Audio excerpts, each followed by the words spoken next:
Throughout August, we've been sharing free episodes from our Patreon exclusive shows to give you a glimpse of what we offer on patreon.com/kindafunny during our August Patreon pledge drive. To sweeten the deal, we've just released the first episode to everybody of 20 Minutes of Tears, an 8-episode Let's Play series with Greg Miller and Brian Altano diving into Tears of the Kingdom. If you enjoy it, all 8 episodes are out right now on patreon.com/kindafunny for all members at the $10 tier or above. Thank you for supporting the wild adventure that is Kinda Funny. If you haven't joined in yet, kindly consider doing so before the month concludes. Thank you all so much.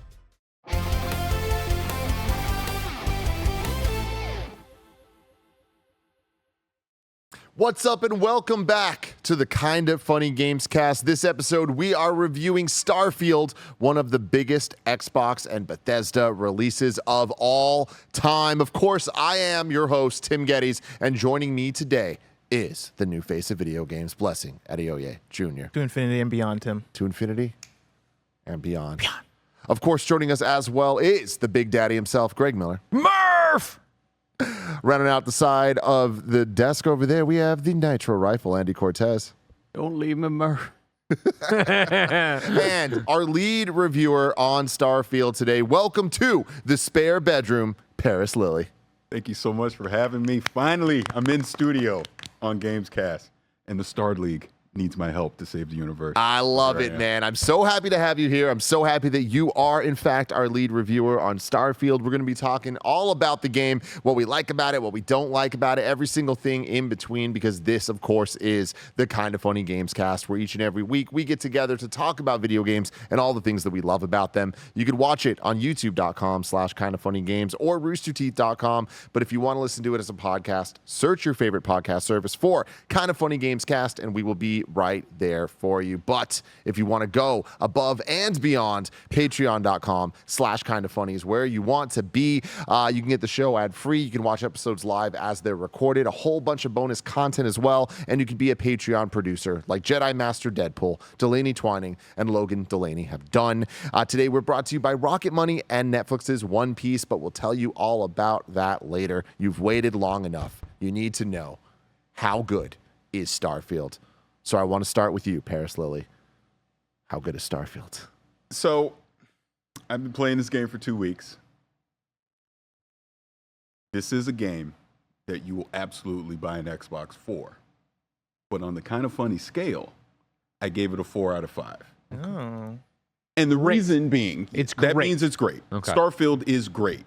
But one thing that I want to emphasize here at the top, I'm judging the game for what it is today, not for what I can see the potential of what it will be tomorrow. And I say that because there are some issues with the game, but there's a lot of good. There's a lot of good. There's some epic moments in this game. But to be fair, there's things about it that exist today that I think, as this game goes out to the general public, as Bethesda starts to get some feedback on it, they're going to see and they're going to adjust accordingly. And I think it potentially could bring it up to that 5 out of 5 scale. But today it's 4 out of 5. Like I said, go get an Xbox. You want to play Starfield. But we got to dive into the weeds of what's good, what's bad, and everything in between. So I don't know how we exactly want to kick this off. I don't know where we want to do the discussion. I want to start with your overall thoughts. Yeah. So it's interesting. Like I said, been playing it for about 2 weeks. So Hour count, yeah. Hour-wise. I put 88 hours into this game. I actually rolled credits at 72 hours. Okay. I easily could have rolled credits probably in the hour 30 or something like that if I wanted to. But the whole beauty of this game is the fact that I can go do what I want. The main story, like, I almost view the main story as just there to kind of guide you. That's not the quote-unquote main event. The main event of this is all the side stories, the planets that you're going to go to, the discoveries that you'll just make randomly on your own that have no ties to an NPC or any side story or quest that you're doing. Now, some of the side stories that are in this game are freaking amazing. But at the same time, that main story is the glue that brings everything together. I thought the story overall was decent. I thought it was good. I thought I was engaged in it. There are a few twists in there that will surprise you along the way. There is a new game plus. We're not going to talk about that today because there is some spoilery stuff that's tied to the new game plus. But Pete Hines said it best. That's when the game really starts, is when you finish the main story and you continue your journey, because that's when you can literally just go do whatever you want. I was able to live out my pirate fantasy in this game. I was stealing ships. I was doing bounties. I was smuggling stuff. I had literally had the entire galaxy after me at one point. Things like that were very exciting, and I just loved because they felt genuine to me. They felt fun. I felt engaged. You know, it was funny during the whole embargo period. The first day I got the game, I tweeted, "Hey, I have Starfield." I went MIA for like 24 hours, and people were like, "He hasn't tweeted anything. What's going on?" So then I just put out a funny tweet like, "Oh, I just woke up," because I literally stayed up all night playing the game. That's how much fun I was having playing the game. But with all that said, and I want to say this for anybody that's watching or listening to this right now, the way I played Starfield over the first 2 weeks is not how anyone should play this game. Because the beauty of it is, you'll be playing this now. You'll be playing this 2 months from now. You'll be playing this 6 months from now. You'll be playing this a year from now, because there are so many things to do in this game. And that's kind of the beauty of what Todd Howard and this team at Bethesda has created. It's this space sandbox that they've given you that if I just want to be a space explorer and discover planets and do resources and surveys, I can go do that. If I just want to focus on, I'm building outposts and I'm just setting up my whole resource network, I can do that. If I want to be an asshole and be a pirate and steal ships all the time, I can do that, right? If I want to be one of the freestyle rangers and basically be the sheriffs of the galaxy, I can go do that. If I want to be in the Vanguard, I can go do it, or I can do all of it, or I could be a pirate and join the Crimson Fleet. You can do all these things in the game, or you could just do one. And you're going to spend so many hours doing just that versus trying to do everything at once. Whereas I played it, I tried to do everything. I don't think that's the way you should play Starfield at all. I think you should play it the way you think you should be in the galaxy versus trying to be a jack of all trades, right? I did play this on the Xbox Series X. I did play it on PC. But more importantly, I played it on the Xbox Series S. And no split screen co-op, I heard. Yeah. But most importantly, because this was probably the number one thing I saw over the first 2 weeks, was performance. It was great. This is arguably the most, if I'm saying this correctly, the most bug-free Bethesda game. This is the most polished Bethesda game that I've ever played. There's still some bugs, but nothing truly game-breaking. And we'll get into some of that, I'm sure. But it was very polished. You could tell the delay helped this game a lot, so that anyone that's going to jump in and play it on day one, you're going to have a pretty smooth experience no matter the platform. Now, cloud streaming was not available during our time, and they suggested that we do not play on portables, on the Rogue Ally or the Steam Deck. So I did not do that because I didn't want to. They're telling me, hey, it's not optimized for that yet, so I didn't want to experience it that way. So we'll do that, in a few weeks, when they get it more optimized. But look great on my backbone via remote play. But overall, I mean, like I said, I think it's a great game that has the potential to be an epic game. But there's some things that they're going to need to tighten up over the next few weeks and months, and I think they will get that through community feedback. And then sky's the limit on what this game could be. So the official review of KindaFunny is a 4 out of 5 from Parris. Great. Now, before I go on to one of you, I want to know who has beat the game yet. Bless? I've beaten it, yeah. Bless and Greg. So Andy has not. So then let's start with Bless. Oh. So I think it's really fun listening to Parris talk about what his thoughts are, because I think the way in which my opinion is going to come in is going to paint probably how the industry is going to talk about this game. Because you're coming at it from a 4 out of 5. I'm going to come at it with a 3 out of 5. Interesting. I think this game has very high highs, and for me, it also has astronomically low lows. Yeah. And the high highs come in the fact that it is a Bethesda game. If you're like me and you like playing Bethesda games, you're going to get that out of Starfield. It carries the same kind of gameplay loop as a Bethesda game. It carries the same kind of fun, the same kind of writing, the same kind of quality as a Bethesda game. And the parts of it that shine as a Bethesda game are the things that I'm taking away from and being like, oh, okay, that was a good time. There are story moments in the main quests and a lot of the side quests that have stuck with me and made this game memorable. But at the same time, the things that come in and really define the astronomically low lows that I'm talking about are also the things that make this a Bethesda game, right?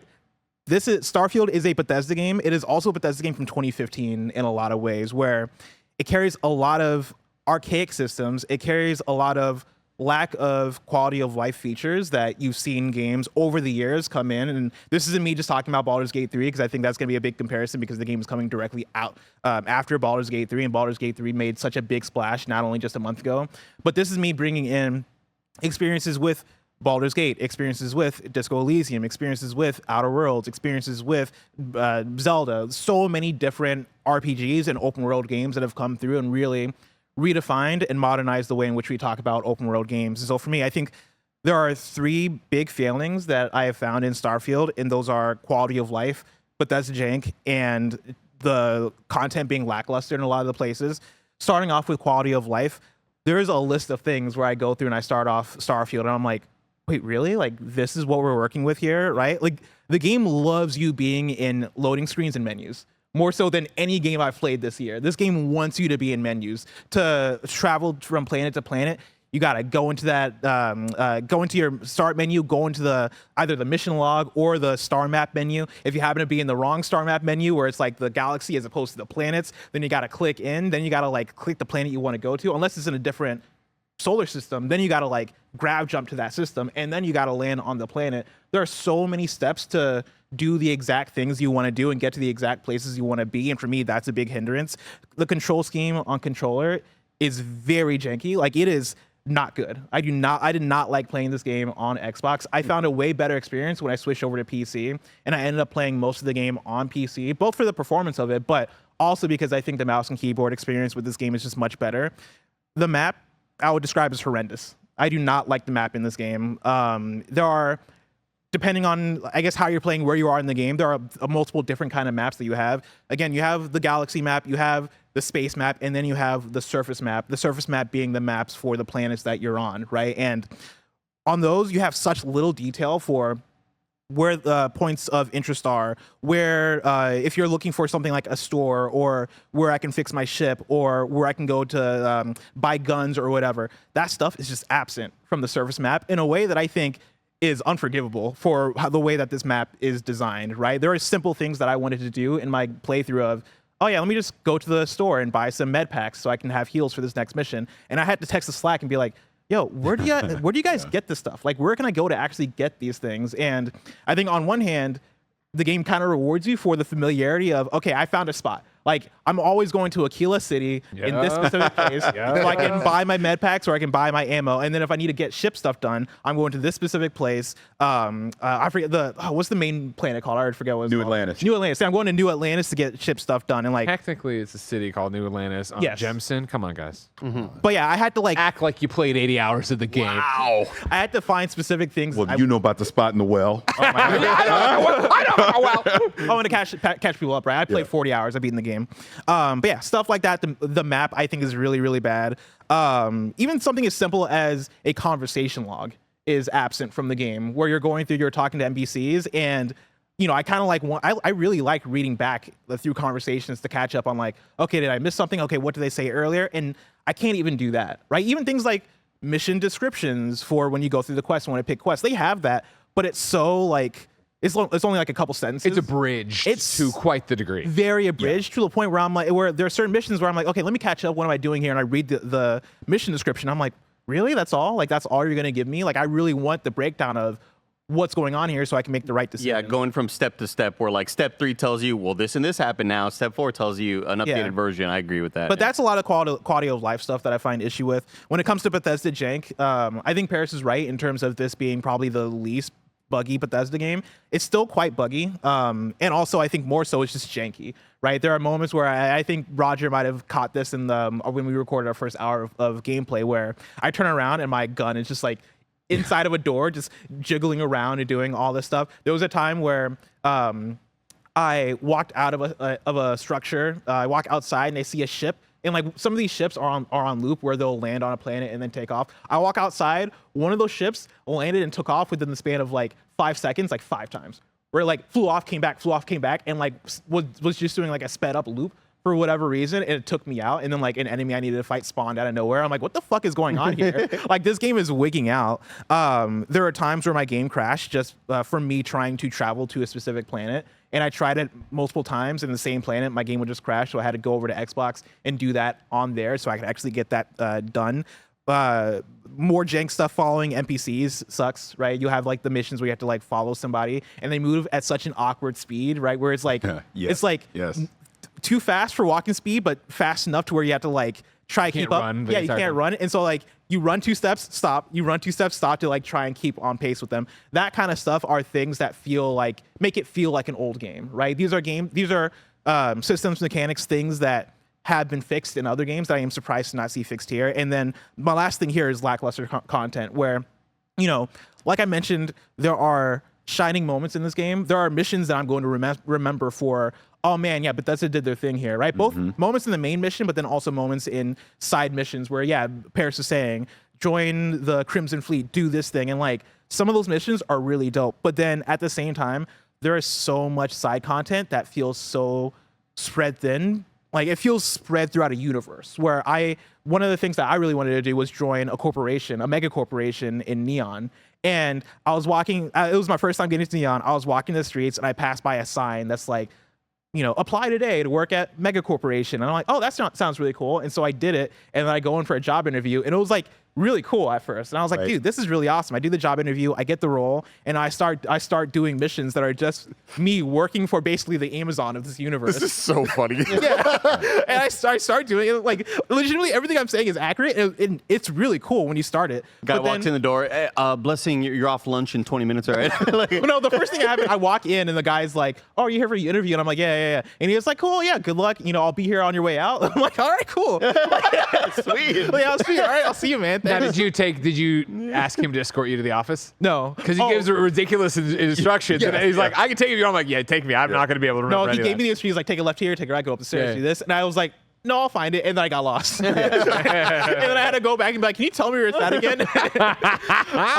But then once I started going down that mission chain, the writing for the missions just felt so bland and uninteresting and felt very basic of, hey, I need you to go here and steal this thing. And I go and I do it. And I'm like, wait, really? Is that all what these missions are? It's that back to back to back. And I'm like, really? Like this writing doesn't feel like peak Bethesda writing. It feels like they are filling in the world with content as opposed to like having worthwhile content. But then I get to another mission. I'm like, oh no, this is really good. And you're like, God damn, this, So I think there's an uneven split there in terms of the missions that feel so basic and so nothing, but then other parts where it's like, okay, y'all are doing the damn thing here.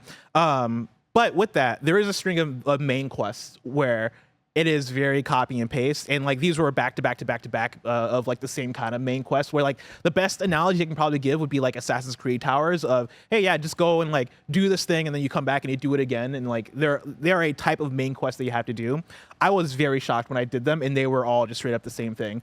And that being part of the main quest was super disappointing to me because like that is main content, right? And like I would have expected way more out of that.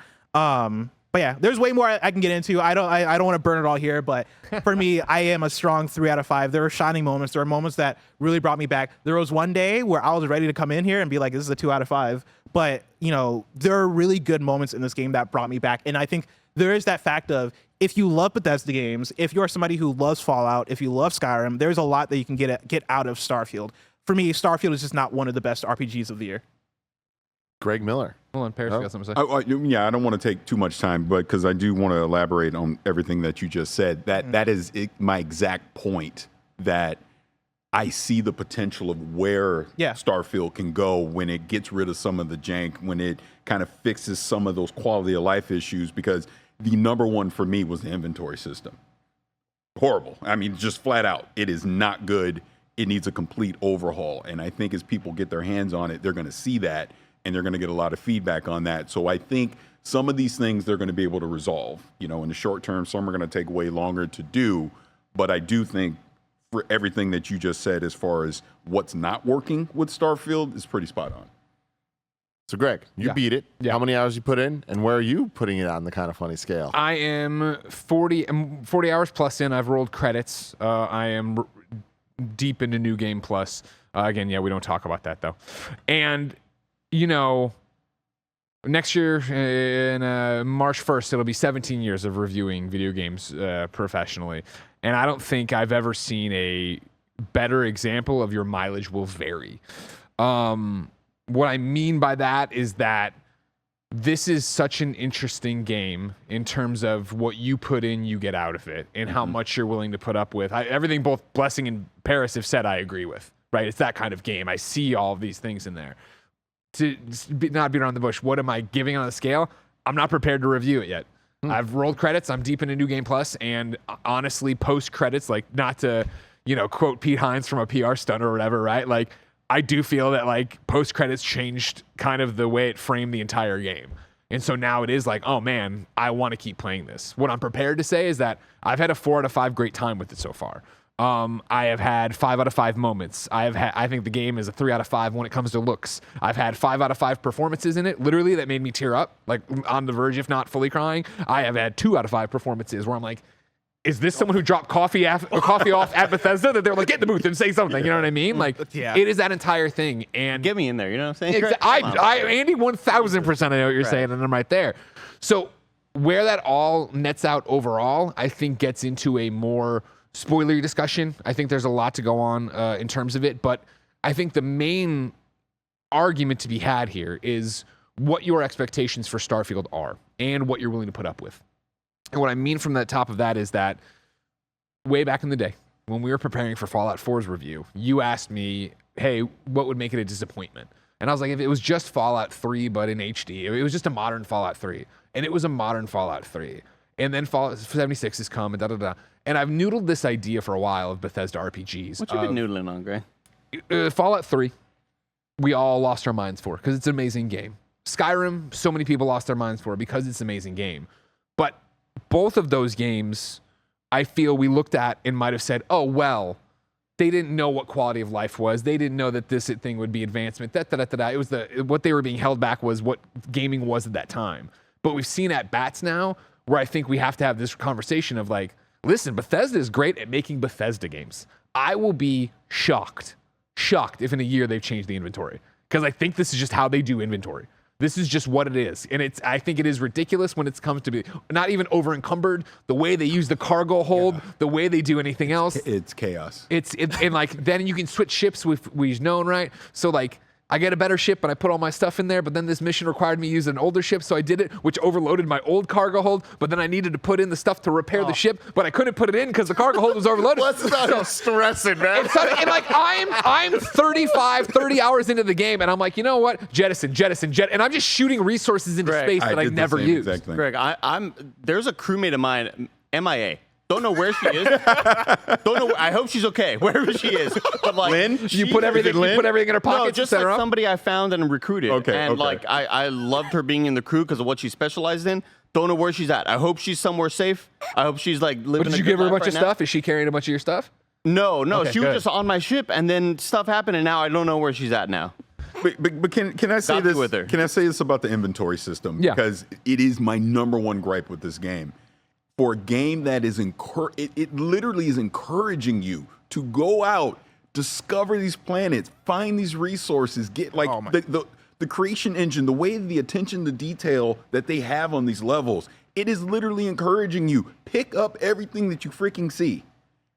And you're constantly like, I maxed out my weightlifting immediately. That's one of the skill perks I'm sure we'll talk about. It's one of the first things I maxed out. Still wasn't good enough. Every companion I had is a freaking mule. Load them up. Yeah. The ship, load it up. It is still not enough where I got to fight it. What's really funny is that I had to boot up Fallout 4 just as a reminder of like, all right, playing Starfield, this is what it is. I remember loving Fallout 4, so like I booted up just to get a taste of what it was. And what I immediately remembered, because I loaded into Diamond City, and I was like, oh, wait a second. And then I went to the weapon workbench in Diamond City, and that weapon workbench is where I stored every single item. That's how I played that game too, where I'm like, I need some place to put all the stuff that I'm just not carrying, and it turns out to be the weapon workbench. And I think they try to solve it with the ship cargo system, but it wasn't enough. Yeah, it's just simply not enough. I would not be surprised if, day whatever patch happens, hey, we've updated the cargo hold, like. I don't think it will, man. I think this is who they are. Because that's just number pushing, though. Like, I know. I think when it comes to layout and everything else, that takes a lot. Yeah. Layout, I'm not even talking about. But I think tune the numbers up, add a couple of digits to the end of it. But just to back on, so my top level, which I know is just us talking, which is great. This is great. Thoughts of it, right? What I'm struggling with right now is I think it's a 4 out of 5 great time for me. And again, this is going to be a very personal game for everybody of what you put up with and what you do, right? 100%. I think it's a 4 out of 5 great time. I wonder if it's a 3 out of 5 game, if that's what it is, and where does that shake down and all these different things. For me, what this game has done is something I've wanted out of every RPG I think we've reviewed at KindaFunny, where I talk about all the time of like, man, this might be the one I actually role play in. That I make a character and I go through the thing and da-da-da-da-da. And it didn't happen with Cyberpunk. It didn't happen with Fallout 4. You know, you've heard the stories or you see me make a Taylor Swift or somebody who looks like Kevin or whatever. And like, it just becomes me effing around in the city or whatever. What Starfield did is, I think, have a very abrupt intro. Me and Bless both looked at each other after day one. We're like, I don't know about this, man, right? Yeah, like, we got suddenly, like, you're thrust into this thing and you've got a ship in the galaxy. But okay, like, what am I doing? Why am I doing? Okay. And I didn't like my character creator that I created that is up now, I guess, on the video we made. I tried to make myself. Didn't like how I looked. Didn't really connect with it. Didn't do the thing. So I'm just stealing, but then I'm trying to be good, but I'm doing the thing or whatever. I think night 2, I finally ran into like the plastic surgery place. I was like, oh, okay. Remade my character to look like Becky Lynch from WWE. I'm like, all right, this is more inclined. I ended up becoming a space cop on a city, an old West cop. I was like, this is all right enough, da-da-da. And then through the magic of what Starfield can do, I had already found this, pickpocketed a guy, got a thing in there, like, oh, there's some loot over here. I'm like, all right, whatever. And finally it was like, I'm sick of the main quest being just go do this, just go do that. I'm going to start doing some of my side quest stuff. Pulled that one, went and did it, ended it. And I literally was like, that was the coolest side quest I've ever done in an RPG. And not only is that true, it is now framed who I am in this game and what I will do going forward. This is the one we talked about. Yes. And that gave me, okay, I am off to the races now. And then it became, okay, I'm pretty sure it's probably the same person you're talking to, ran into a companion, and I'm like, you're the first companion that I click with, that I like, that I'm doing what I want to do in these games. I was never a space pirate, it was never that bad, right? But I would do something, and they'd be like, I don't know about that, and Sam gets all mad at you or whatever. I would be like, okay, cool. And then now we're together, and we do a thing. And I would have to imagine that if you are Bethesda and you are years ago planning what a perfect playthrough would look like for somebody, it's what I got. Where all of a sudden my character, who was just whatever, a miner, who had a background in sculpting, that's what I picked in my backstory, right? A former sculptor who's now a miner. I'm like, all right, whatever. But I did this thing. I found purpose in the world. I found a character to connect with. Shit goes south, this happens, crazy things happen, blah, blah, blah. You know, there's tax, whatever, blah, blah, blah. It, you know, the loss of somebody motivates me and like do the thing. And then to, like I'm talking about, get to the end of the game, have New Game Plus as an option and be like, this is just recontextualized everything and going forward does all this stuff. That's where I'm at of like, we will sit here and get into the list of gripes I have. The fucking local navigation is abysmal. It is insulting. And not to mention to drop you into the first city of being New Atlantis and being like, yo, there are 3 different districts. There's the commercial one and the embassy one, and they all look exactly the fucking same. So you're wondering like, which one am I in? Yeah. I'm trying to get back to that shop and I can't do it, right? Like all of that is here. All of that is there. I don't agree with Bless on the controller stuff. I thought controls felt great. I really had a lot of fun playing it. I think everything I'm saying and how I'm still torn up and da-da-da, this will, and this is a crazy statement, this will, I think, be the Bethesda game RPG that I look back on most fondly. Skyrim I enjoyed. I was never a fantasy guy, whatever. Fallout 3 was... You're not a space guy either. I'm not, exactly, which is crazy that I like this, of course, but then I'm sure a lot of people are going to hate it because of the lack of free space you really feel like you have in this game, where so much of it for me was, go here, do this. Go, like, fast travel, fast travel, fast travel. I'm not really flying. I'm not really dogfighting. But again, this is where I'm getting into, and I'm sorry to go so long on this, right? One of the things you said when you were talking about was genuine, and how genuine the game is, and you called it out for being an RPG. This is a nerdy-ass RPG. And so I really feel it benefits you to what you were saying, right? Of don't do everything, pick something. Yes. Once I picked who I was and what I was doing and I stuck to that, I had so much fun in it. But it does mean that I never built an outpost, right? I never ever did that. I never assigned anybody the fucking research stations and all that jazz. I'm like, oh, this is a great idea. Then you get going and it's like, oh, well, anything past level 1, you need to put your skill points into on a different tree. I'm like, I'm not even using that stuff. And you level up so slowly in this playthrough. It's like, what the hell? Like, why? No, I'm not going to do that. Which, again, though, then makes me recontextualize things when you roll credits. So it's a whole different. I want to get Andy Cortez's thoughts before we get even deeper into this. Andy, how far into the game are you, and where are you leaning currently in your playthrough on the KindaFunny scale? I am around 25 hours in. If you're wondering, man, Andy looks like he stayed up until 4 a.m. playing this. I did. That's what you were born for, though. You're like the Hulk in Endgame. Because I did. That hair is high right now. I would put this. No, Andy, wake up. This is really, really tough for me. I don't want to put a number on it yet, Tim. Cool. Because I got pulled away so quickly from what this game is in terms of story-wise. It took a long time for me to get pulled. It was a lot of trouble pulling me away from Baldur's Gate 3. It was tough pulling me away from Armored Core 6. And That's why it's going to be really, really tough to pull me away from Starfield. I am just already addicted to this game. I started off Starfield was given to us when I was back home in Texas. I did not get to log on early. I did not really get to...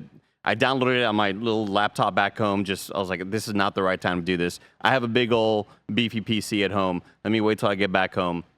So by the time I get back, I'm already kind of hearing opinions around the office, and I'm like, oh, this doesn't sound great. And I don't disagree with a lot of those opinions in terms of what the game can do, quality of life-wise, UI-wise, blah, blah, blah. I'm kind of like, man, this main story isn't really hooking me a whole lot. And then something happened to me. And now I've been on a side quest chain that has lasted, no joke, like 7 hours. And then I got really, really into building my ship. And now I'm building my ship and looking for crew. I'm fucking loving this experience right now. Like, I cannot wait to get back home and get back to it. I am enjoying these side quests that may or may not be super worth it all the time because I want creds. And I want those credits to then get that next part for the ship that I really want. Exactly. And then I have crew quarters down below now that might, well, God rest her soul wherever she's at. I hope she's okay. She went out for a pack of cigarettes. She'll be back soon. I hope she's fine. But like, I am just loving the loop of where I'm at right now. And like, dude, no joke. This side quest has just totally derailed the whole experience for me in the best way possible. All of my missions are still there, but it is... In the moment when this thing happens, I'm like, oh, this is kind of neat. We'll see how far this goes.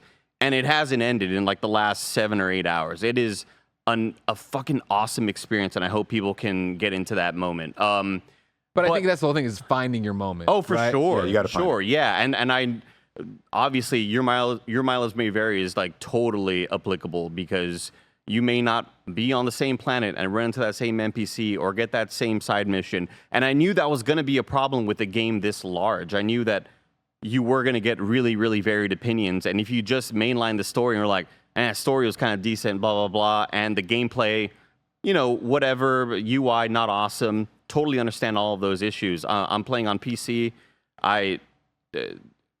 Greg, I know, we have a little thing with the PC and the consoles. It's a big joke, yeah.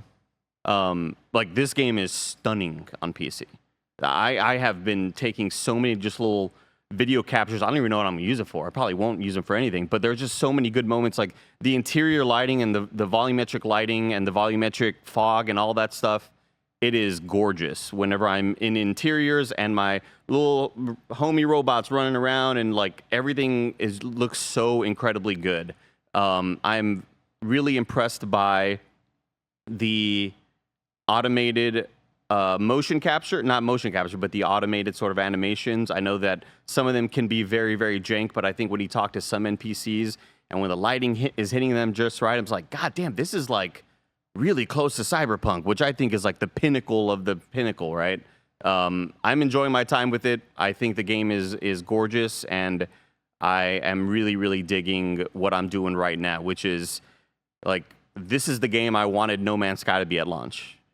Go ahead. No, I want you to finish, please. Yeah, when No Man's Sky launched, and it was Minecraft in space, and you're taking minerals and trying to build things and maybe not get a whole lot of customization. Obviously, No Man's Sky has had a bajillion expansions since then, but I'm talking about at launch. I was hoping for an experience like exactly what I'm playing right now. I am role-playing this shit out of this. I am wanting to be the Star-Lord. I am wanting to be my Han Solo. I am the space scoundrel that is trying to do good, but every once in a while does some shitty things if he needs to, right? I might, absolutely just screw that lady over, and she's not going to get the credits that she was supposed to get. And, tough shit sometimes that happens, but it Shouldn't have trusted me. I was just a stranger who walked up. I know. Yeah, you should have told me your life story as I walked by you. I'm having an absolute blast with it. This is for me when I think about when we talk about expectations of what we get with the kind of final product, and this far surpasses what my experience was with Cyberpunk when Cyberpunk arrived. Right, I thought I was going to be having this sort of role-playing experience in Cyberpunk. And with Cyberpunk, I just did a lot of cool side missions, but I wasn't really living in that world. Here I am living in this universe, and I'm looking for all of these little home shops to find where, that's an actual outpost. There's a lot of NPCs there. There's a lot of people at a bar. Let me go walk at the bar. And I walk at the bar, and when you hover over people, it'll say citizen or miner or whatever the hell. But this dude says ballistics engineer specialist. Let me go talk to that dude. I need a ballistics dude on my ship. It's so badass, man. I'm loving it. So I want to get to Parris, I want to get to Greg, and then I want to open this up a bit more as a conversation. Yeah. But first, I want to take a word from our sponsors. This episode is brought to you by Rocket Money. Every single person I know that has tried Rocket Money has been shocked at how many subscriptions they have that they forgot about. Rocket Money is a personal finance app that finds and cancels your unwanted subscriptions. It monitors your spending and it helps you lower your bills all in one place. Most people think they're spending about $80 a month on their subscriptions, when in reality, it might be closer to $200 plus when you're signed up for so many things like streaming services you use to watch one show or free trials for delivery you don't use. It's so easy to lose track of what you're actually paying for. With Rocket Money, you can easily cancel the ones you don't want with just the press of a button. No more long hold times or annoying emails with customer service. Rocket Money does all the work for you. Stop wasting your money on things you don't use. Cancel your unwanted subscriptions and manage your money the easy way by going to rocketmoney.com/kindafunny. That's rocketmoney.com/kindafunny. rocketmoney.com/kindafunny. This episode is brought to you by One Piece on Netflix. The global phenomenon One Piece has finally gotten a live action adaptation on Netflix. This is an incredible world ruled by pirates, filled with never before seen superpowers and a hunt for a legendary treasure called the One Piece. It's an epic action adventure about following your dreams, searching for treasure, and ultimately finding your chosen family. The series was made by fans, for fans, old and new. Showrunners Matt Owens and Steven Maeda are huge fans of the manga and come at their work from a fan-first perspective while still allowing new audiences to discover and fall in love with this story. Manga creator Ichiro Oda was involved in every step of the process at a level which was never seen before in any previous live-action manga adaptation. One Piece is an action-packed, warm-hearted, and joyful adventure that you don't want to miss. Don't miss One Piece on Netflix, August 31st. Parris. This might just lead into the open conversation because I do want to touch on something Andy brought up, and then I also want to bring up the 3 moments that I realized I love this game. Ooh, can I jump off of Andy too, and then we do that? Yeah. That's what I mean. I didn't want to keep going if we I want knew to this do was gonna be a that. banger of an episode. Yeah. It's great. Because you mentioned the NPCs and you talked about the visuals. So I specifically wanted to bring up, I believe it's Creation Engine 2.0 or whatever they're calling it, right? It's funny because I think it symbolizes this game as a whole, where some of the visuals are some of the best I think I've ever seen from a lighting standpoint. I've stood on certain planets and looked out at moons and gas giants, and I'm like, holy shit, and I'm taking photo modes and being a tourist and just the whole thing. Again, the level of detail that you'll see with this engine is phenomenal. But then you'll see stuff with some of the I'll call them the non-curated NPCs, just some of the standard random NPCs where it just doesn't look good. It looks like it's from the 360 PS3. Oh yeah, eyeballs are just they walk around. You get that crazy eyeball look, the whole thing. But then you get the ones that clearly they've took time within that creation, the character creation, and they look amazing. Yeah. You know what I mean? Which And those are mainly the ones I'm talking about. right, of course. right. Yeah. Looks phenomenal. So it's just interesting the ups and downs that you see just with that. But I would say overall, it's a gorgeous game, especially on PC, obviously, but even on the Xbox Series X, looks great.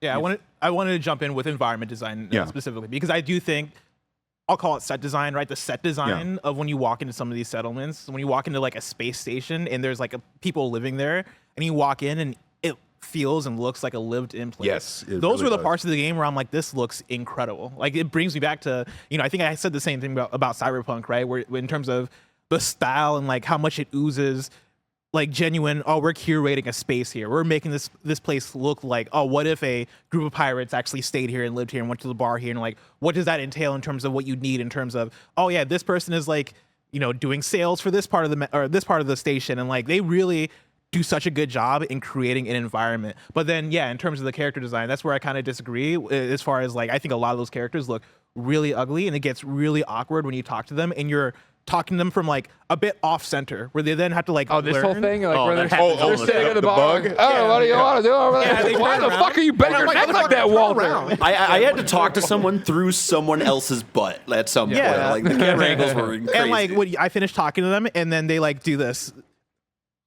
Yes. Why are you walking backward? Like, who did this? That's where I disagree in terms of the Cyberpunk comparison and the character designs and the animations. I think, the curated characters, the main characters that you're meeting, I think have that level of, okay, you look great, but I feel like any of the side characters look really bad.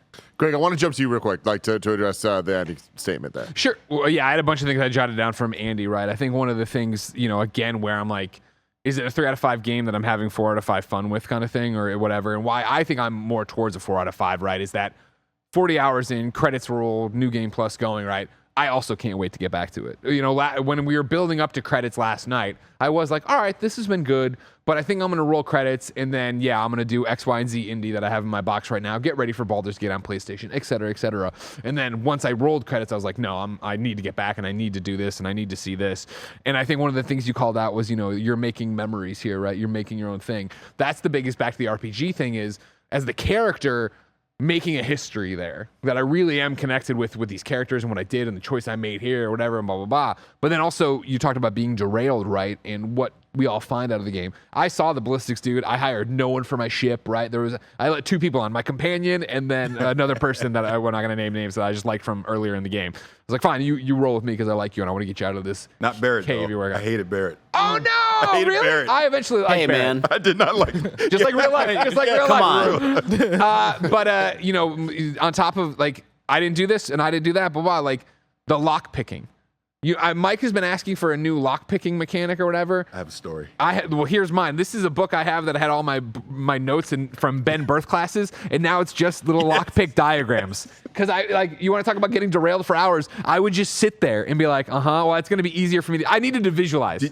I couldn't keep it all in my head anymore, so I just have these Also, diary of a lock madman notes, and then also my shopping lists for ammo. And then when I was like, I'll try making shit. And I was Now, like, is this a good or bad thing? This is amazing. It's amazing. Did you Oh. get? Did you Because again, like you don't have to do this, Tim. No, you don't. Like you definitely have to do it like this. But I mean, if you're like, lockpicking is not my thing, fine, fuck off. You don't get the stuff in those rooms, and you're fine. No, but question: did you upgrade to master lock? Oh god damn. Oh my god! Yeah. Literally, I got the fucking slide rule out. Yeah, Playing yeah, the yeah. witness. Oh, it was insane. Yeah. Doing It's a awesome. master lock. And again, that's the thing where again, I think like on that first playthrough when I was like, God damn, I am leveling so slowly. Because, and I should point this out too, like the way leveling works, you see the perks we're talking about and leveling it up to this.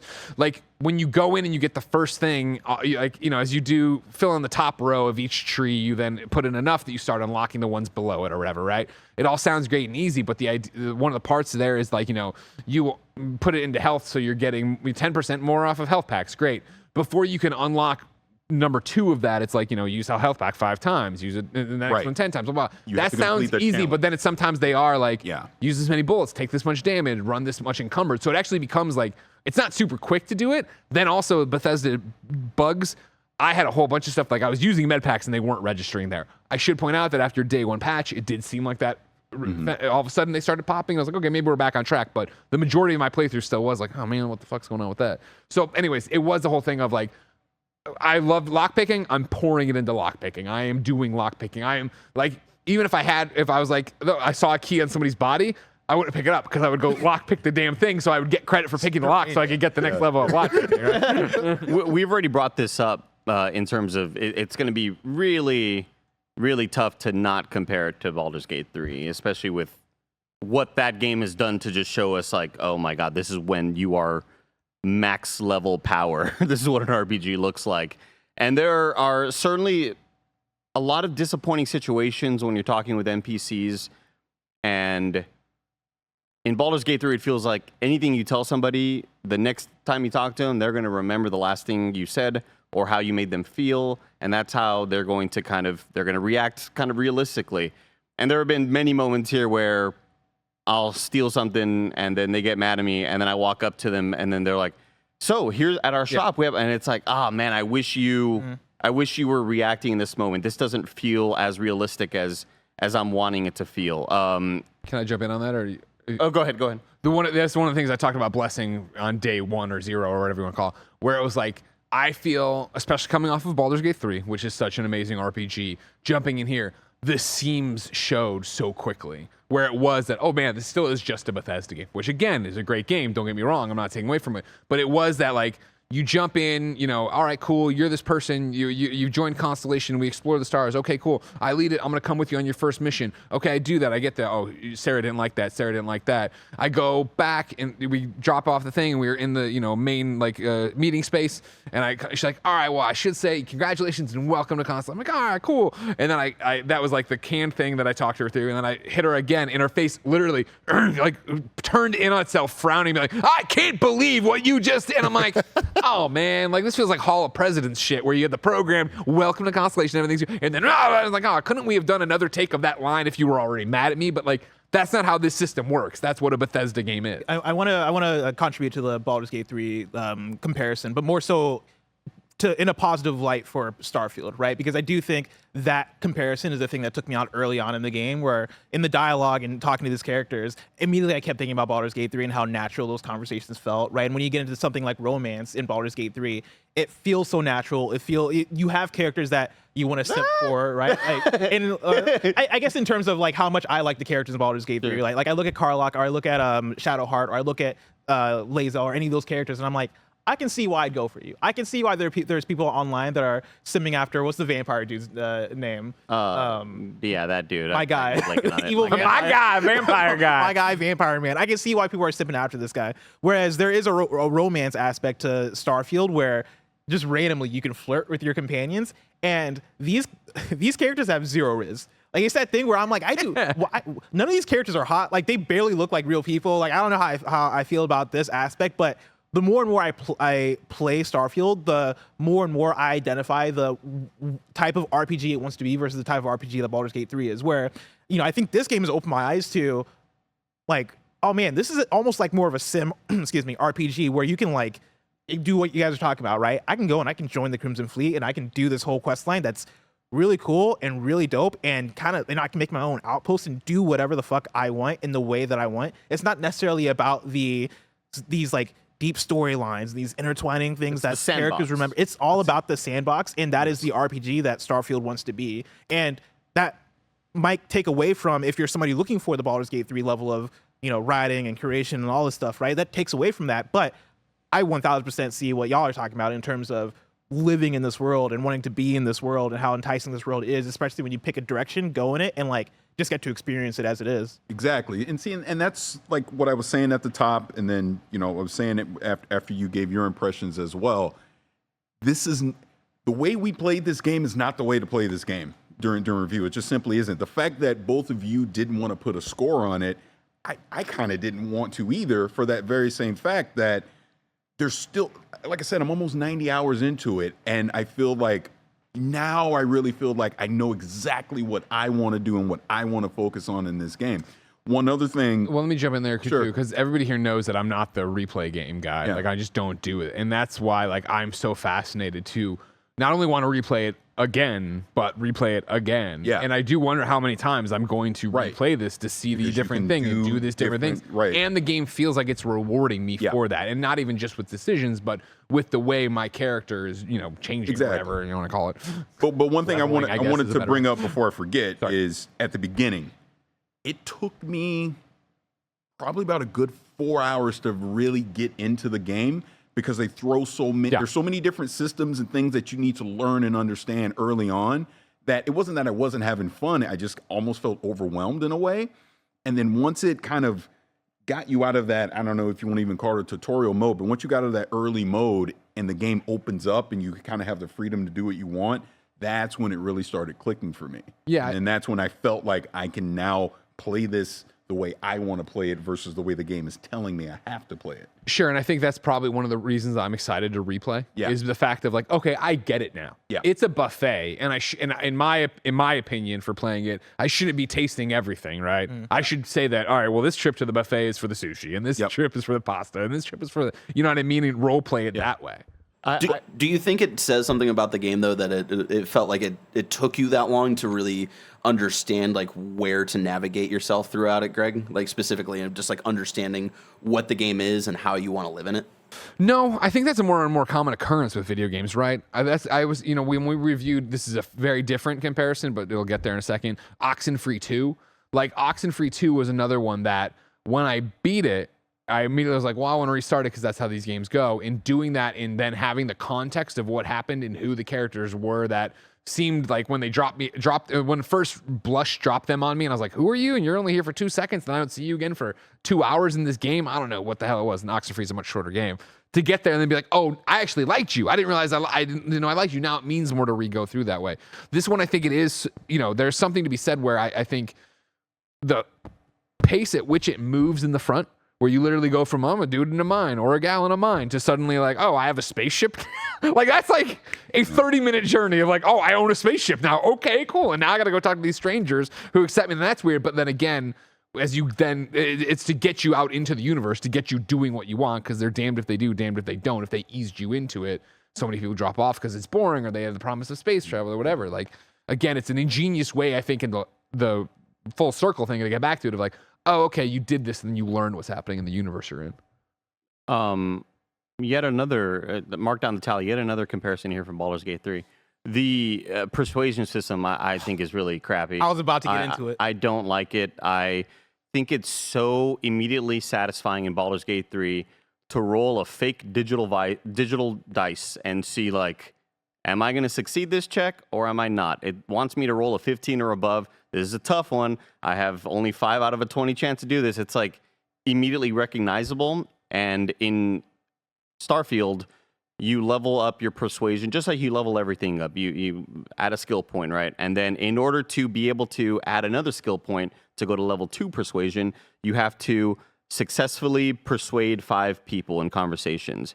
And then you open up level 2. Then you can put another point there. If you want to get to level 3, you have to successfully do that 10 times or whatever, and so on and so forth.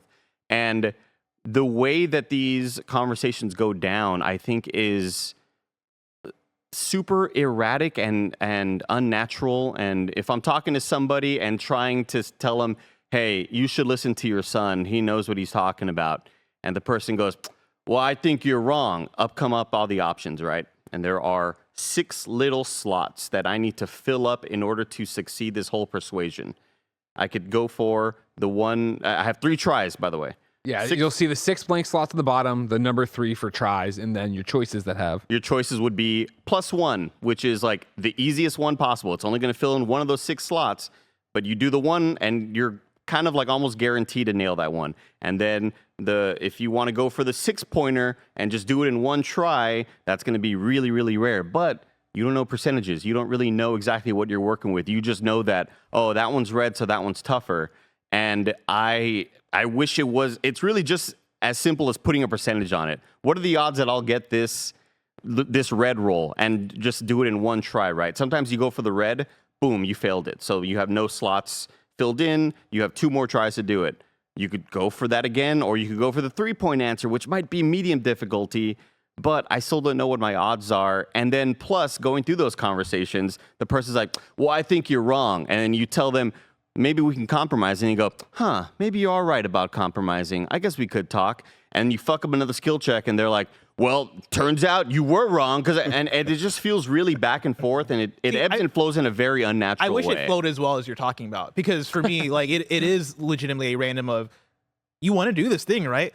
oh yeah, I never thought about it that way. Yeah, really, you do want to do this thing. Yeah, I do. Yeah, I guess we'll do this. And it's like, it feels so unnatural to the point of taking me way out the game. Fuck off, get out of my house. There was one mission where like I am trying to convince this lady who this lady's what you're talking about. this lady's whole job is to protect this thing. Yeah, like she's protecting. It's a trophy. She's protecting this trophy. It's a very valuable trophy. Her whole thing is she put this thing in lockup so that nobody else can get it. And I'm there to steal the trophy. And so I get there and it's like, you know, I try to do it. I try to get in there. I couldn't do it. And I come back and I talk to her. And the thing says persuade. And so I go into the persuasion check. And like I'm like, hey, I need the key for the trophy. And then it starts, right? And she's like, well, why would I give you the key for the trophy? And it's like an option is like, oh, you really want to give me the key? And she's like, I guess, yeah, keep talking. It's so stupid. It's yeah. so. These aren't the droids you're looking for. It legitimately no. That's 1000% what it feels like. It feels like Jedi mind tricks and. For me, it took me out of even the ending of the game because my game ended on maybe the worst persuasion check I've ever experienced in my life. Where like, Did you succeed? I succeeded it. Yeah, me too. And it's like, really? Like that's where we're ending this game on. And I've never had a game ending take me out so bad from a persuasion check like that before. To pay a compliment to the game because I feel like I'm being negative. I do love the shooting. I know this is something that's probably going to be case by case. Keyboard, mouse. What did you main? What was your weapon of choice? Just class, I mean. I did like a lot of pistols. Yeah, And me so too. Pistols feel so fucking good. Pop, pop, pop, pop. Pistols feel fantastic. I'm a space scoundrel, and so that's kind of what my character is. There's an exotic pistol. I won't say the name because it's tied to a game spoiler, but that thing freaking wrecks. Yeah. Like I was just by the end game, I'm just one shot. Yeah. There's like this Boom. laser shotgun thing that I got that's fucking fire that I love using. I think it's the best shooting in a Bethesda game, and it's not a high bar to get, but I do think it feels really. I good. enjoyed every combat encounter in terms of shooting. Like I was like, yes, let's go. And when they would add more people in there, I would be like, all right, yes, I'm excited to run, shoot, and kill. Would love to look at those guns and learn how to modify them. Don't fucking know how to do that. I don't know. Like every time I go to the little gun modification thing, there's just a lot of shit that it shows me. I'm just like, but you didn't have do this and go fine. I guess I have everything I need for that. Why can't I? Oh, you have it, but you haven't gotten the skill out of the skill tree to do the thing to have the fun. I think tutorializing is like a big issue in this game as well. Like I wish I'm so happy that I wanted to look into the ship modification on my own because I think I took one look and I was like, "Fuck no!" I will take on what do they call them, like a PC off the rack. I'm like, I'm fine. I will say the ship modification super satisfying, very very cool, and that levels up as well. There are parts you can't always get from, and different vendors have different ship parts, but I will say keyboard and mouse has definitely made that experience a lot easier. Yeah. You're talking about specifically going in and moving the pieces of the ship like a model. Yeah, because you can upgrade weapons, which I found easy enough. And picking that engine, hitting duplicate, hit the Z button, and it flips it horizontally. Put it on the other side. Like I felt like I was working in 3ds Max or Photoshop. Like very very cool. But that's why they call that that's considered an in-game activity, and it goes again to the point. There are people that are literally going to spend hundreds of hours just building ships. Yeah, that's all they're going to do. And that's kind of where I'm at right now. Is like wanting to do missions to keep on doing the ship building. But yeah, shooting. I think this game is like so much fun to play on keyboard mouse. Like the shooting feels great. The jetpack boosting. I have this really cool Magnum that just like it's almost like Cassidy in Overwatch, like his big Magnum shot. It's really, really dope. There are a lot of neat little additions to all these weapons to make them acidic or to make them fire or whatever that like there's a lot of cool modifications there and a lot of different weapons. And I think it's super realistic and it makes sense for there to be a bajillion weapons and a bajillion types of ammo.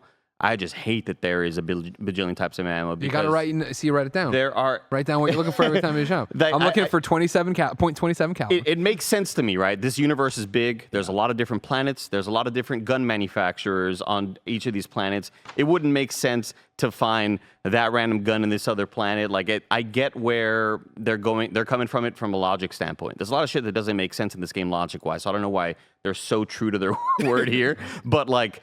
I feel like I'm constantly out of ammo. It's really tough for me to like go find the ammo and find somebody that sells the ammo that I want. Andy? It's a pain. Thousands. I had thousands of bullets. I was so happy. Andy, I know a guy. What? I know a guy. He knows a guy. I know a guy. Oh shit, he I know knows a guy. He's got to go to Aquila City. But this actually just brings up the whole point here. Again, just talking about the combat real quick. I thought the gunplay felt good, but the enemy AI, and I played on normal, by the way, and I didn't mess with the harder difficulties. I just stayed on normal. I'm gonna scale it up now. But I felt the enemy I was gonna AI. say, I never even. It never asks us, right? No, I never asked. Okay. Which is going to bring me to another point. But I felt the enemy AI was kind of all over the place. Sometimes I felt it was really good, and sometimes I felt you're just standing there waiting for me to shoot you, kind of thing. So again, these are things that I feel that the overall theme of what we've been talking about when we talk, the negative things, where they can improve. Because part of the big problem that I have with the game in that sense is, like, I think the outpost is actually a great example of what I want to talk about. So the very first outpost I built it in an extreme environment, extreme conditions. And I go, what the? And like, I took my time, and I'm like, man, this outpost is dope. I did all this great stuff. Why is no one coming to my outpost? Why can't I get this going? What is going on? Turns out, you needed to unlock that outpost skill. Yep. And then you can put outposts in extreme conditions. I was never told this. Actually, we were told this in a review guide. I never read it. But I don't like review guides for that reason. But like that's a player the picks point. up the game, they don't know. Anybody that's watching this or listening to this does not have a review guide. They're just going to go play the game. The game does not do a good enough job explaining basic systems to you and how they work. Research, crafting, things like that. I figured it out, but there's nothing telling me how to do it. There wasn't a mission specific. Like, there's an activity telling you to do it, but it doesn't tell you how to do it. And sorry, my question about that, right? Because I want to stay in this is this is again where I struggle with. They have a vision for this game, clearly, right? And it's not like, oh, maybe we should we have a map? Oh, fuck, why don't we think of that? Or why don't we have a local map, right? Like, they want it to be that a guy. Yeah. Or did you go down this corner and do this? And they want things to be. So for me, loving lockpicks, right? For me, having an ammo guy and building and playing a very specific way, I wonder so much about the way Andy's all in on building and modding the ship, right? If the people who are going to be like, I looked in and I was like, oh man, like I had this great suit of armor or space suit, I guess, and I was like, oh, I went and looked and I'm like, oh yeah, this could give me more ballistics or block this and and I went and clicked. I'm like, why not? I'm like, I'm short one thing. I went off and found that thing and I came back hours later. I was like, let's do it. It's like, why not? Oh, I need to level up. Fuck it. You know what I mean? Mm-hmm. But I feel like there's people who are gonna see that and that will be their lock picking of like, oh, the game stops right now until I get this leveled up and I get that thing. And it's like, that definitely isn't my cup of tea. It definitely isn't what I wish they were doing. But I also don't feel. I never felt in this game, and again, the cards, mileage will vary, all this stuff, it's a random deck deal. Playing on normal, like, I thought, it very much felt like a story game, because I wasn't being challenged. I was, at times, level 13, and I would run into level 34 dudes, and I'd kill them no problem. I was like, I don't get where the leveling's happening. Yeah. It was this thing of, I didn't feel the need to go and have the best suit of armor or whatever. I also found a bunch of cool armors and whatever. Just wanted to look cool, yeah. Yeah, exactly. So it was like, I think there's gonna be a gamer that wants that, who wants to have the best thing and have all the perks and all the thing, and that's what we'll do, and that'll be their thing, but they won't outpost maybe, or maybe they will, or what, there's so much going on here to choose your own adventure, again, the buffet analogy, that it's like, so many choices. I'm like, is it bad or is it specific? And it's just not what I would have done. It's a tough thing where I've had the same experiences of wanting to try an outpost or wanting to look into the workbenches and not having the resources available. And I like immediately turn off. It's an immediate turn off. And the thing I think about directly, and I don't know if this is a takeaway from Starfield or this is more so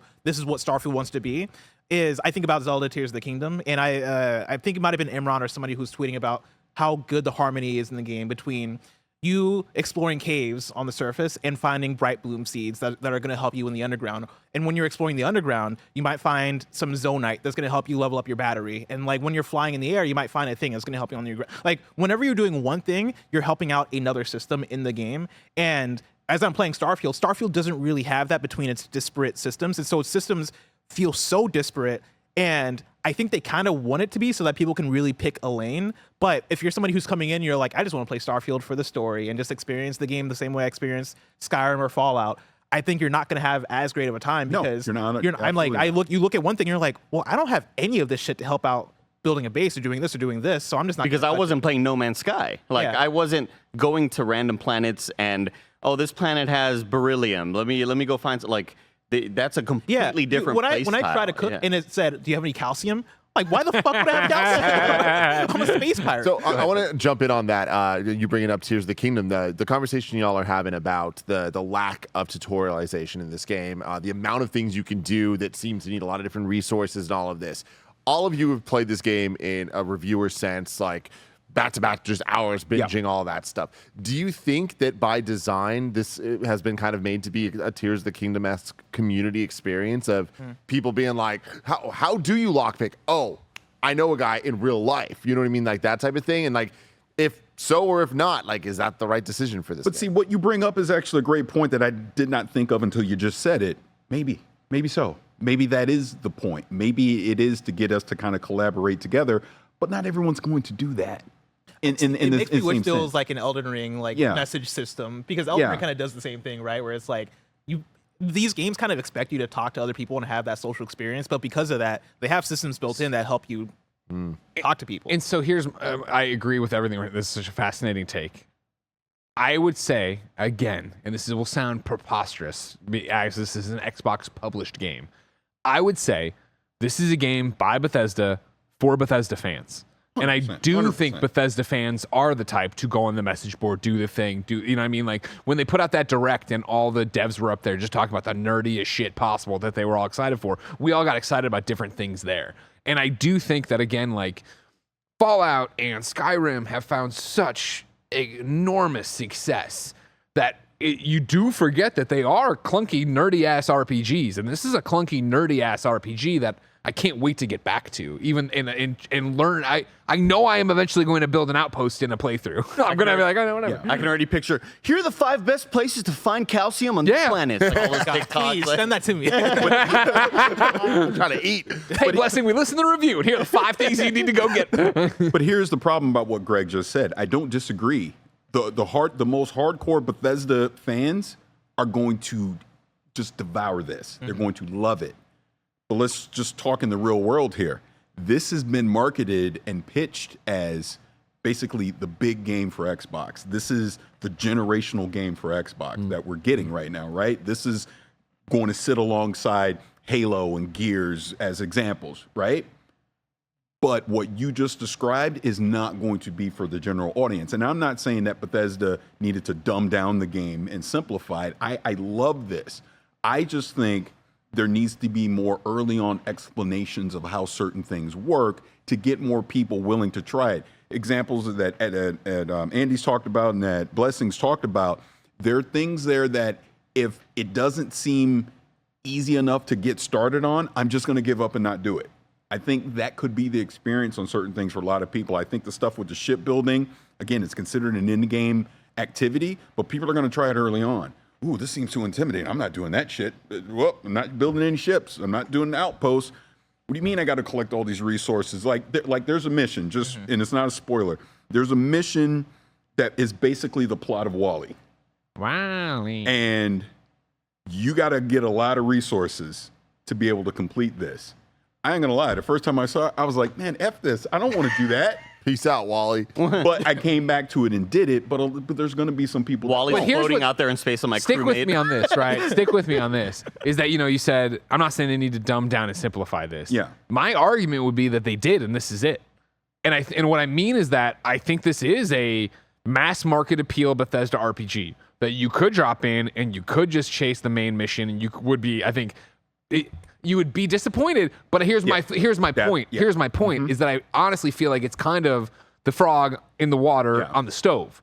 Where I think as you were doing that, you would inevitably be like, well, what's that? Wait a second. You'd get pulled into some kind of nerdier system that would then make you go, okay. Because like when I jumped in with my first ship and went into ship building, moving stuff around, I was like, no, I'm never going to do this. And I left. But later on, it was when I was like, man, I am not killing things fast enough when I need to. Went back and like, oh, well, here's where I can just upgrade. This is simple, right? Like, okay, the research, the first time I jumped in and it's just UI everywhere and like there's levels and shit. I'm like, I'm good. But then I eventually came back and did the one thing I want. Like there's those things that are breadcrumbs, I think, that'll get people off that main trail to get in there and do it. Now, will they become Bethesda fans? Will they be, oh my God, this is the best RPG ever played kind of thing? Mileage will vary. Exactly. But I think this is if This is their best chance to have a Bethesda thing be, yo, this is as mainstream as welcoming as we can be. We get you in the fucking ship as fast as possible, go into space. But this is where I also will say where you didn't think they would do something with the inventory system as an example. Yeah. And Bless saying this is a 3 out of 5 after basically a 30+ hour experience, basically mainlining the game. I think for people that just go in, I'm just going to mainline the story in 25, 30 hours, I'm done. Yeah. This is a 3 out of 5 game. Sure. I did play 40 hours. No, I agree, but it just as an example. I think to truly... Bless like, I don't need all the Xbox fans out there. I didn't just mainline it. Typical PlayStation guy, just mainline it. I played with that game before. Yeah. But my point on that is, if you're not willing to invest the time into a lot of the other activities outside of the main story, I don't think this game feels satisfying to you. I don't. I think, like I said, when I'm getting into hour 40, hour 50, and I'm doing like the Crimson Fleet stuff and all that, I'm like, God, holy, yeah, I love this. I love what I'm doing. Every time I would go to a planet, and actually, let me just bring this up because I did want to talk about at least one point of what really made me fall in love with the game. I just went to a random planet. I see a ship off in the distance. Okay, I'm gonna go over to the ship. I go there. There's a few other astronauts going around. They're not enemies, so they're just NPCs doing their thing. I go up to their ship, and the door's locked, expert lock. I got the perk. I'm going to unlock this thing. Yeah. Pulled out my slide rule, figured it out. Got in. I got to the cockpit. Holy shit, I can sit down in the cockpit and take it. I took their ship, stranded them on that freaking planet, and dipped. I freaking love this. I love that I could do that. Yep. I love that I invested the time in the lock picking to be able to have the experience where I just stole this ship from these guys for like no reason. I'm just being an a-hole. The amount of turrets and robots I've turned on their owners. Yes. You know what I mean? You get around, you get Yeah. to this thing, you hack the system, boom, yeah. Yeah. See, I coming into this from what you're talking about, Parris, and what Greg's talking about, I kind of view it as the opposite of what you're talking about, Greg, where I think this might be the nerdiest Bethesda game.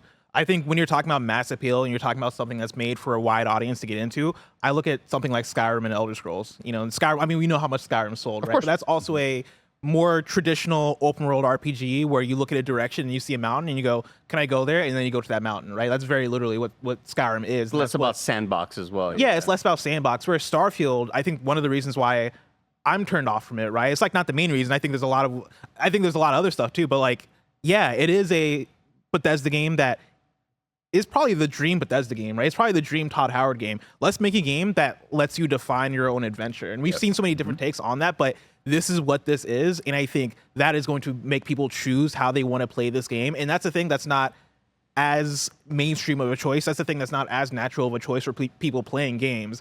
I think once we get into the next, and for Starfield, I think that's going to make the reception very interesting in terms of the amount of people that pick it up, fall in love with it, and then the opposite amount of people that pick it up and fucking hate it.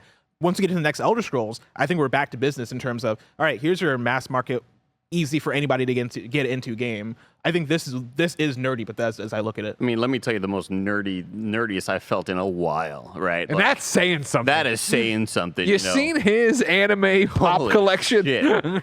Last night I'm in my ship and I'm kind of getting, again, I had just finished customizing. I'm like super stoked with how this shit looks, and I'm playing on keyboard mouse. And the way flying in this game works, it's not just Rogue Squadron or Star Fox. It is more akin to the way Star Trek Fleet, the Starfleet Command, the VR game that we played, or a lot of other Star Trek games in the past where you have a certain amount of cells of power and you have to divert them to missiles, to ballistics, to shields, to engine, and you're constantly switching back and forth in this battle. Oh, maybe my shields are down. I need to pull some away from, and the way to do it, right? We're using the WASDas, right? The WASD or the ASWAD, what Kevin Coelho calls it. And I could hold, if I wanted to switch between my missiles or go to my ballistics or go to my lasers, I could hold the Alt button and do left and right, but I could use my right hand to hit the arrow keys. and I feel like a fucking starch. I feel like Spike Spiegel. I feel like Malcolm Reynolds from Firefly because I'm in there and I'm like keyboard mouse taking out these dudes taking out their shields. And I'm like, oh, my missiles are down. Beep, boop, beep, boop. And I'm like, I feel that though. it I have the feels exact same fucking experience. cool, It's dude. Very cool, even on controller. Space fights are the only times I press like this button on my mouse. I didn't know this button existed. Dude, I'm telling you, it's like I'm sure a lot of people in the comments will be like, "Oh, Andy, you got to play." Steel Battalion. I'm thinking of all these other the Armored Core Star Citizen, or the other sort of like space flight simulators. Star Wars Squadrons. This one for me is like the one that has nailed it for me. The one that has nailed space flight, and the one that I am not dreading space flight. Like I'll never forget when we first thought we were going to be able to fly ships in Destiny, like way back in the day. I remember. And how much I was looking forward to that. And then it came out and it didn't happen. I was like, ah, dang it. And then I ended up playing some space flight game later. I was like, I don't think I like space flying. Like in Rogue Squadron, it was cool shit because I was a kid and I didn't, that's all we had, right? But I eventually lost my love for wanting that as a genre. And this is like just brought back all of those feelings. And again, I need somebody to control my lasers, and I go find some dude in a bar who is a laser specialist, and he's just this dude who looks like he's been divorced 4 times, and it's like, get on my ship, bro, let's fucking fly, man. Like, it is so cool, dude. It is like that role play that I've been looking for. So I know this is the review of Starfield. Obviously, we're going to be talking about this game a lot in the coming months. There's going to be many discussions that need to be had that we've started already about a year ago. Speaking of, don't forget the Xcast FAQ that they're doing. You're watching right now, hopefully, when this posted on Thursday. We're recording that this afternoon. So as you read reviews, as you watch this review, as you have questions, write them into KindaFunny.com/Xcast. So they can answer. And in addition to this review on Gamescast, the Xcast, your questions answered, we're also starting Snowbike Mike's first ever playthrough of Starfield on twitch.tv/KindaFunnyGames. Thursday, August 31st, September 1st. How many days? 31st. August 31st. I always forget. 9 a.m. You know? So when this review went up, if you're watching on Thursday, right now on twitch.tv/KindaFunnyGames, Mike should be streaming. And he's streaming as long as you want it. And what's really special about this is, Mike is our Xbox guy, host of Xcast. He is a big Bethesda guy. He's a big streamer. Combining all those things into his very, very, very first experience. The reason he wasn't on this review, even hosting, is he didn't want to be biased at all from all of it. So he just wants to go in. He wants the experience with you, the chat. Yeah. So I think it's going to be really fun. But we're going to have conversations about, is this what it needed to be for Xbox? Like blah, blah, blah, all of that stuff. One other conversation we're going to have is Game of the Year. And is this, Andy, A contender? Will this be on your top 10 at the end of the year? I want to go around, but I want to start with Parris. Is this your game of the year so far? And if not, is it in your top 10? It's in my top 10. I am not ready to say it's my game of the year. Greg. I'm still so I would imagine it will be in my top 10. I would imagine, yes. I do not think it'll be my game of the year, but I'm still very much like so fresh off of it, but still so in it. Like I'm still so in it. Like as we talk about it, all I want to do is go play more. You know what I mean? That's what I've had Raj bring this in. Andy, you go. No, before you go, Andy, because I feel like yours the one I'm most interested in. Because, bless, I feel like it's easy to say this will not be in your top 10 this year. Well, I think it's actually deeper than that. It's definitely not going to be my number one. It's not going to be close to my number one. But there is, a year ago I reviewed Sonic Frontiers, and in my review for that, I let off saying that this is a 3 out of 5 game that I love, like a 5 out of 5 game. For me, Starfield is a 3 out of 5 game that sometimes I don't like a 2 out of 5 games, but then sometimes I do like a 4 out of 5 game, right? Like it ebbs and flows, and to some extent I'm with Greg of, if I keep coming back to it, deep down, I'm still a Bethesda person. Like, I really like that type of game. I think there are so many aspects to Bethesda games that are really fun and really cool. And there's a scope here that reminds me of the scope of Fallout, that reminds me of the scope of Skyrim, but even beyond that. Yeah. So I could see it being maybe sneaking in my number 9 or number 10 spot, but I wouldn't hold my breath for it. But I think there's a possibility there. So the reason I'm most excited to hear what you have to say, Andy, is you seem really high on this. You seem like you want to get right back to it. There's also been a very big year for all of us in video games. Video games have just been great, but I feel like you in particular, there's been a couple major standouts, new genres, new concepts even of oh man, there's been a lot of games that I feel like right now your top 10's already filled out potentially. So it's really interesting because I've never been a big Bethesda fan. I put about 20 or 30 hours into Skyrim, and I had fun, but it was nothing like groundbreaking for me. Fallout was always too ugly. Like I hate this color palette. Brown. I hate this lighting. Like this is one of the ugliest games I've ever seen, right? How dare you? But I was Not also wrong. the BioWare RPG player. Like that's where I sunk my dozens and dozens and hundreds of hours into. And when early word started spreading about everybody's feelings in this studio about Starfield and how it may just be an okay game, I was like, fuck yeah, I can skip this, dude. Because generally haven't really been into Bethesda games in the past, and why would I get into this one when there's a lot of other things to play, especially right now where I still want to get back to Baldur's Gate 3 and Armored Core 6. And about 5 hours in, I'm like, yeah, maybe it is just an okay game, and maybe I will end up skipping it and eventually passing on this. And also, I felt very, very glad that I was gone when it did come out, so I wasn't giving the responsibility to Andy, we need you to beat this. I'm glad that I was on vacation while this happened, because I feel like I've been able to experience it at my own pace and kind of get the hang of it. And all that is a very, very long way to say that. This was a very, very unexpected game for me. On the previews, I thought it looked amazing, but after what everybody was saying, I was like, oh, maybe I'm not into it. I think there's a good chance that this does sneak in to the top 10, possibly even top 5, if I continue to go down the route that I'm going and kind of finding the love and finding my own fun in it, I love it. So this has been the kind of funny. Hold on. I ran off to get this. Oh, yeah. Sorry. You asked, I hit up Upspec Gaming and asked them to send me the X screen, which is the one you attach to the Xbox S, so that I can more comfortably play it both on the couch with Jen, and then I can also take it to Canada when we go on our trip, because that's how much I want to keep playing Starfield. There we go. So I want to end this review. Like I said, we're going to be talking about Starfield for a very long time here, because it's going to be a ton of content. Also, Raj and Bless and everybody here has been working really hard on TikToks and stuff as well. So make sure you follow us on KindaFunny Games on TikTok. There's going to be a whole bunch of Starfield content coming out that's really, really cool. Some of it really funny. Some of it informative. It's a little bit of everything here. Yeah. Our first hour, remember, is up. We have a first hour where we all recorded. We made our characters and then recorded our first hour. Raj cut that up into one big video that's going up. I forgot. This may be Game of the Year because they have mustaches and beards disconnected. Huge for me. Huge. Finally. When this is all recorded on where I'm going through all right, here it is. This is the moment of truth for everybody. And I'm starting to lose faith in it as the beards start getting. I was like, oh man, they're just going to get bushier and bushier. Boom, it pops up. I fucking lost my shit, dude. I love that for you so much. Ton of great content. The thing Greg's talking about, I think, is really, really cool. Roger worked so hard on this of editing together. Whose is it? It's Greg, Blessing, Barrett, and just those three. Yeah. Their first hour all edited into 1 hour video. So it's you get a whole bunch of different takes on what if you made this choice, and really, really cool stuff. So YouTube.com. I kill a lot of people. Check it all out. It's going to be great. But I want to end this episode with you, Parris. Any final thoughts on Starfield? It's been quite the journey over the past couple of years with Starfield. Just the anticipation, obviously the delays, everything. The direct we had a few months ago. We got Todd Howard to come on Xcast and talk about the game, and to have spent the past couple of weeks extensively with the game.